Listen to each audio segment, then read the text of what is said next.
Welcome to the crash course on how to overcome OCD। तो आज हम बात करने वाले हैं स्टेप 2 जिसका नाम है री एट्रीब्यूट। इस स्टेप में मैंने आपको बताया था पहली वीडियो में कि इसमें हम जानेंगे कि ये जो OCD के थॉट्स हैं, ये जो ऑब्सेसिव थॉट्स हैं, ये जाते क्यों नहीं हैं, ये क्यों एको करते रहते हैं, बार बार रिपीट होते रहते हैं। क्योंकि they have a biological basis, क्योंकि ये एक मेडिकल कंडीशन है, क्योंकि एक बायोलॉजिकल प्रॉब्लम है that is beyond your control. Thoughts तो आते ही रहेंगे, लेकिन आप एक काम कर सकते हो, वो ये कि आप अपना बिहेवियर रिस्पॉन्स जो है इनको लेकर चेंज कर सकते हैं। सो आइए हम पढ़ते हैं री एट्रीब्यूट स्टेप के बारे में। The key to our self-directed behavior therapy approach to treating OCD can be summed up in one sentence: It's not me, it's my OCD। बस ये समरी, अगर इन चारों स्टेप की मैं आपको समरी बताना चाहूँ तो इन चारों स्टेप की ये समरी है कि It's not me, it's my OCD। ये मैं नहीं हूँ, ये मेरा OCD है। अब क्योंकि मैं ऐसा हूँ नहीं, लेकिन फिर भी ये नेगेटिव थॉट्स आ रहे हैं, बार बार आ रहे हैं, इसलिए हमें परेशानी हो रही है, इसलिए ऐसी दिक्कत होती है हमें। So it's not me, it's my OCD। जब आप धीरे धीरे करके इन स्टेप्स को प्रैक्टिस करना स्टार्ट कर देंगे तो ये आपके लिए इतना ऑटोमेटिक हो जाएगा, आपको लास्ट में ये कहना पड़ेगा it's not me, it's my OCD। This is our battle cry. It is a reminder that OCD thoughts and urges are not meaningful, that they are false messages from the brain. Self directed behaviour therapy lets you gain a deeper understanding of this truth. So OCD के जो thoughts हैं और जो urges हैं वो meaningful नहीं हैं, वो रियल नहीं है, वो उनको हमें वैल्यू नहीं देनी है, क्योंकि ये फॉल्स मैसेजेस हैं। You are working towards a deep understanding of why the urge to check that clock or why the thought that my hands are dirty can be so powerful and overwhelming. If you know the thought makes no sense, why do you respond to it? Understanding why the thought is so strong and why it won't go away is the key to increasing your willpower and enabling you to fight off the urge to wash or check. तो देखिए री attribute step में अब आपको पता लग गया कि थॉट क्यों आ रहे हैं, because of medical condition, because it's a biological problem. तो जब आपको ये पता लग गया कि इन थॉट्स की कोई रियलिटी है ही नहीं, असल में ये थॉट्स कुछ है ही नहीं, सो आपकी विल पावर बढ़ाने का आपके पास ये बहुत सुनहरा मौका है। अब आपके पास ये थॉट्स है ना, जितने मर्जी थॉट्स आपको परेशान कर रहे हैं, आपको लग रहा है यार ये क्या हो रहा है मेरे साथ, लेकिन फिर भी जो आप उस मोमेंट में काम करना चाहते हैं, काम करो और इन थॉट्स को आने दो, इन पर रिएक्ट ही मत करो। क्यों? क्योंकि आपके कंट्रोल में नहीं है, क्योंकि ये बायोलॉजिकल बेसिस है। जस्ट लाइक लीवर की प्रॉब्लम होती है तो हमें पेट में पेन होता है, हमें लंग्स की प्रॉब्लम होती है तो खांसी होती है, इसी तरह से ब्रेन में बायोलॉजिकल प्रॉब्लम है ये, इस वजह से थॉट्स आ रहे हैं। So let them be there. कभी खांसी या बुखार आता तो हम क्या ये सोचते हैं कि यार अपना काम ना करें यार, मतलब सोना छोड़ देते हैं या फिर हमें क्या हो गया? नहीं, हम अपने काम पर ध्यान देते हैं फिर भी। सो इसी तरह से ये OCD की प्रॉब्लम भी है। The goal is to learn to re-attribute the intensity of the thought or urge to its real cause, to recognize that the feeling and the discomfort are due to biological imbalance in the brain. It is OCD, a medical condition. तो हमें इन thoughts को वही बोलना है जो ये हैं, real cause. Real cause क्या है इनका? ये जो थॉट्स आ रहे हैं रिपीटेटिव और इलॉजिकल थॉट्स आ रहे हैं, इनका रियल कॉज है कि biological imbalance in the brain. Biologically कोई प्रॉब्लम हुई है, उसी वजह से ये थॉट्स आ रहे हैं हमें। Acknowledging it is such is the first step towards developing a deeper understanding that these symptoms are not what they seem to be. You learn not to take them at face value.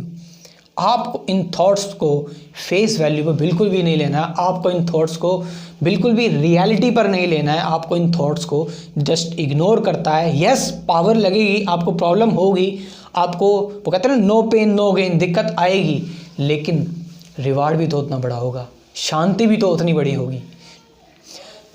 Deep inside the brain lies a structure called the chordate nucleus. Scientists worldwide have studied this structure and believe that in people with OCD, the caudate nucleus may be malfunctioning. सो हमारे brain के अंदर एक structure होता है जिसको कहते हैं हम कॉर्डेट न्यूक्लियस। अब ये जो कॉर्डेट न्यूक्लियस है इसका काम क्या होता है, ये हमारे जितने भी थिंकिंग है, प्लानिंग है, अंडरस्टैंडिंग है, उन सबको फिल्टर कर देता है, उन सबको शिफ्ट कर देता है। लेकिन जब ओसीडी के पेशेंट्स में क्या होता है, ये जो कॉर्डेट न्यूक्लियस है इसमें प्रॉब्लम आने की वजह से जितनी भी हमारी थिंकिंग है, प्लानिंग है, वो फिल्टर नहीं हो पाती, वो वही वाइब्रेट होती रहती है, इधर उधर चलती रहती है, आती रहती है, चलती रहती है। सो क्या हो रहा है, ये कॉर्डेट न्यूक्लियस के अंदर प्रॉब्लम हो रही है, ये प्रॉब्लम हुई है कॉर्डेट न्यूक्लियस के अंदर।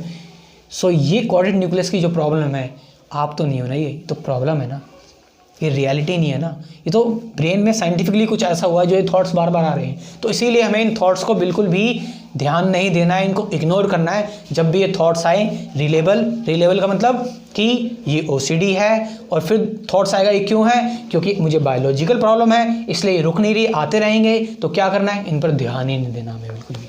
सो ये सारी की सारी चीज़ इसमें यहाँ तक अभी बता रखी है। आगे हम देखते हैं, The key to the re-attribute step is to realize that the awful intrusiveness and ferocious intensity of OCD thoughts are due to a medical condition. Again, कि ये thoughts इसीलिए आ रहे हैं क्योंकि हमें एक medical condition, एक medical problem है. This takes weeks or even months of hard work. In the meantime, understanding the role the brain plays in OCD thoughts and urges will help you to avoid one of the most demoralizing and destructive things people with OCD almost invariably do, the frustrating attempt to get rid of the thought and urges. So thought और urges कभी जाएंगे नहीं। अगर आप ये कहोगे कि यार ये थॉट आया है और ये अभी चला जाए, ये आया कैसे, ये थॉट को आना ही नहीं चाहिए था, तो ऐसा कभी नहीं हो सकता, क्योंकि इसका बायोलॉजिकल बेसिस है, ये बायोलॉजिकल प्रॉब्लम है। अगर लीवर की प्रॉब्लम है तो पेन तो होगा ही होगा भाई, अगर लंग्स की प्रॉब्लम है तो खांसी आएगी, अगर हार्मोनल दिक्कत है तो डायबिटीज़ होगी। सो आप इससे कुछ नहीं कर सकते। बस आपके पास एक एडवांटेज होती है मेंटल इलनेस में कि हम इन चीज़ों को इग्नोर करें, हमें इन पे ध्यान नहीं देना। जैसे हम रास्ते में चलते चलते कितनी सारी चीज़ों को देखते हैं हमारे आसपास, लेकिन हम क्या करते हैं, हम उसी चीज़ को देखते हैं जो हमारे काम की चीज़ें हैं, बाकी सारी चीज़ें हम इग्नोर करते चलते हैं। जस्ट लाइक ये ब्रेन के अंदर ओसीडी के थॉट्स भी इसी तरह से हैं, कई सारे थॉट्स आएंगे, लेकिन हमें गोल ओरिएंटेड थॉट्स पर ध्यान देना है। There is nothing you can do to make them go away immediately, but remember, you don't have to act on them.